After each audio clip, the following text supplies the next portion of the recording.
Hello children, welcome back. Today we are going to study subject English grammar, chapter number 2, sentences kinds, part 3. This part is the last part or the last video for chapter number 2. So in this video we are going to solve exercise number B, C and D. These are the remaining exercise. I have selected two questions. Those I am going to solve it now, and remainings you have to solve in your homework. Okay students, so let us start. Exercise number B is about change into affirmative. The given sentence we have to change them into affirmative. मतलब हमें उन्हें क्या करना है, उन्हें affirmative बनाना है. Affirmative क्या होता है? Affirmative मतलब positive sentence हमें उन्हें बनाना है. Because question जो है वो कैसा है?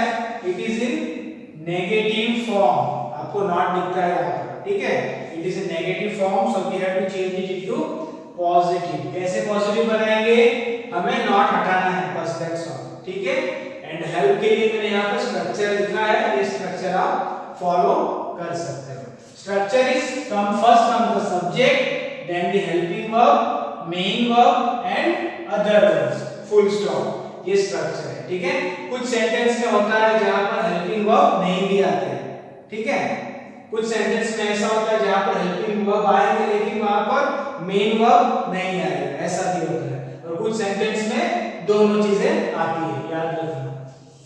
Question number 1, the dog is not a faithful animal. कहा गया है कि dog is not a faithful animal. Not लगाया है, ये एक नेगेटिव सेंटेंस है जिसे हमें बनाना है affirmative यानी पॉजिटिव सेंटेंस. सबसे पहले हमें लिखना है सब्जेक्ट. अब सब्जेक्ट क्या है? ये सब्जेक्ट है आपका, तो लिखेंगे द डॉग, फिर आएगा आपका हेल्पिंग वर्ब. हेल्पिंग वर्ब यहाँ पर क्या है? इज. The dog is. फिर मेन वर्ब. मेन वर्ब यहाँ पर नहीं दिया है तो हमें नहीं लिखना है. आखिरी में आएगा other verb. The dog is हमने लिखा, फिर आगे अदर वर्ब नहीं आएगा. ए faithful animal, full stop, that's all, ठीक है. नेगेटिव से पॉजिटिव में बनाने के लिए हमने नॉट को रिमूव कर देना है. Now number 2, it does not sleep at night. Again subject आएगा सबसे पहले. सब्जेक्ट, वर्ब और ऑब्जेक्ट या अदर वर्ड आपको आइडेंटिफाई करना आना चाहिए, बिकॉज़ ऑलरेडी हमने पढ़ लिया था. सो सबसे पहले सब्जेक्ट, फिर आएगा हेल्पिंग वर्ब. यहाँ पर दिया है डज नॉट, नेगेटिव दिया है, लेकिन नेगेटिव वर्ड के आगे दिया है डज. क्यों? क्योंकि एक ऐसा सेंटेंस है जहाँ पर हमने इज एम आर यूज नहीं किया है, ठीक है. तो यहाँ पर यूज किया जाएगा या तो डज आता है या तो डू आता है नेगेटिव बनाने के लिए, डू नॉट, डज नॉट करके. सो हमें इसे पॉजिटिव करना है. It does not sleep at night. It subject के बाद हेल्पिंग वर्ब यहाँ पर हमें लिखना नहीं है, डायरेक्ट हम जाएंगे मेन वर्ब के ऊपर. इट स्लीप्स, फिर आएगा other verb at night, full stop. अब आप देखोगे हमने डज नॉट को हटा दिया बिकॉज ये ऐसा वर्ड है, ये दोनों साथ में कॉम्बिनेशन होता है नेगेटिव सेंटेंस बनाने के लिए. अब पॉजिटिव में फिर उनको हमें लिखना नहीं है. लेकिन एक चीज ध्यान रखनी है कि स्लीप की जगह मैंने स्लीप्स लिखा है, मैंने यहाँ पर एस लगाया. व्हाई? बिकॉज सेंटेंस में जब हम डज यूज करते हैं तो यहाँ से एस हटा देते हैं, लेकिन अभी हमने डज हटा दिया है इसलिए फिर से हमने एस यहाँ पर ऐड कर दिया. क्यों? क्योंकि आपका सब्जेक्ट सिंगुलर है. ये सब्जेक्ट वर्ब एग्रीमेंट चैप्टर का रूल है कि आपका सब्जेक्ट अगर सिंगुलर रहता है, आपका वर्ब जो है वो भी सिंगुलर होना चाहिए. और वर्ब को सिंगुलर बनाने के लिए वर्ब के साथ हम ऐड करते हैं एस या तो फिर ईएस, ठीक है. ये मेनली हम कब करते हैं? जब सेंटेंस आपका होता है सिंपल प्रेजेंट टेंस के अंदर. सेंटेंस सिंपल प्रेजेंट टेंस के अंदर जो पॉजिटिव सेंटेंस होता है वहां पर हम सब्जेक्ट अगर सिंगुलर है तो वर्ब के साथ क्या ऐड करते हैं? एसईएस ऐड करते हैं. सो आपका एक पॉजिटिव सेंटेंस बन गया. It sleeps at night in this way. Okay. Now exercise number C, change into interrogative. हमें इंट्रोगेटिव बनाना है. इंट्रोगेटिव क्या होता है? दो sentence which ask a question, जिसके द्वारा हम क्वेश्चन पूछते हैं। So starts with helping verb, helping verb आगे लिखना है, देन सब्जेक्ट, देन मेन वर्ब, देन अदर वर्ब, ठीक है। अब यहाँ पर ये आपका सब्जेक्ट हुआ, ये आपका हेल्पिंग वर्ब हुआ, ये आपका मेन वर्ब हुआ, and these are the other verbs. So now write down the answer. First write down the helping verb, helping verb है is, then comes the subject, subject है he, then comes the main verb है writing, after main verb the other words, a letter, and finally the question mark. So solution है is he writing a letter, question mark, interrogative बन गया।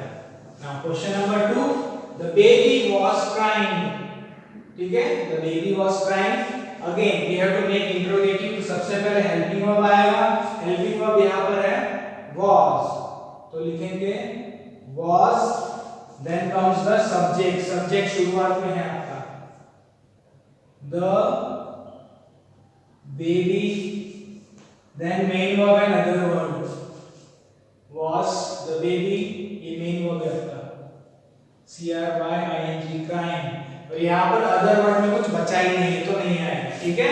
So solution है was the baby crying, question mark, ये आपका solution होगा। Now see exercise number D, change into interrogative negative. यहाँ पर हमें इंट्रोगेटिव नेगेटिव बनाना है। इंट्रोगेटिव नेगेटिव क्या होता है, वी आस्क अ क्वेश्चन, हम क्वेश्चन तो पूछते हैं लेकिन नेगेटिवली पूछते हैं। सो यहाँ पर स्ट्रक्चर इज, सबसे पहले आता है helping verb, subject, not, main verb, other verb, question mark. Let us solve it. This book belongs to me, full stop। ये आपका पॉजिटिव सेंटेंस है, इसको हमें इंट्रोगेटिव के साथ साथ नेगेटिव भी बनाना है, यानी नेगेटिव इंट्रोगेटिव बनाना है। सो हेल्पिंग वर्ब पहले आएगा, this book belongs to me।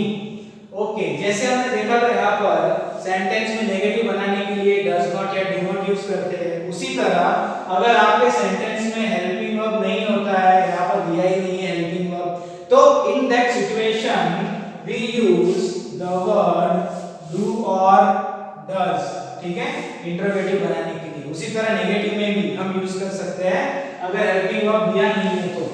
So we have to consider the subject, subject है आपका this book, this book is a singular subject, इसलिए हमें यूज करना है does। does हेल्पिंग वर्ब आ गया, फिर सब्जेक्ट आएगा this book, then comes not, then main verb आपका ये belong, हम belong लिखेंगे, belongs नहीं लिखेंगे, because ऑलरेडी मैंने आपको बता दिया था। अगर हम does not लिखते हैं तो आप does यूज करते हैं तो वहां पे s हट जाएगा, और does हटा देंगे तो s लगा देना। इन द सेम वे जो s यहाँ पर था does लगाने के बावजूद उसके बाद हमें यहाँ से s हटा देना है, बिकॉज सब्जेक्ट आपका सिंगुलर है तो वर्ब भी सिंगुलर होना चाहिए, उसके लिए हमें s लगाना पड़ता है। लेकिन अगर हम हम does यूज करते हैं सेंटेंस के अंदर तो यहाँ पर s लगाते नहीं है, keep in mind.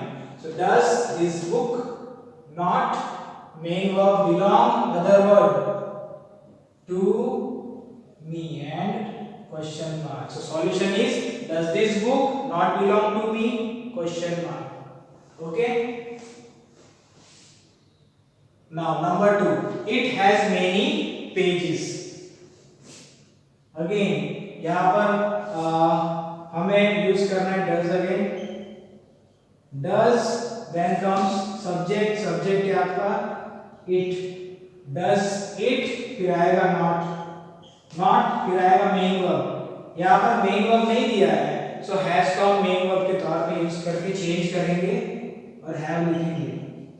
does it not have, then other words, many pages, and finally question mark। So students, in this way, by using the structure, you have to change sentence into affirmative, then interrogative, then interrogative, negative। So आज हमने ये पढ़ा exercise number B, C and D। So keep in mind ये structure याद रखना और बाकी के क्वेश्चंस जो है आपको सॉल्व करने होमवर्क में। So students, that's all for today। Thank you।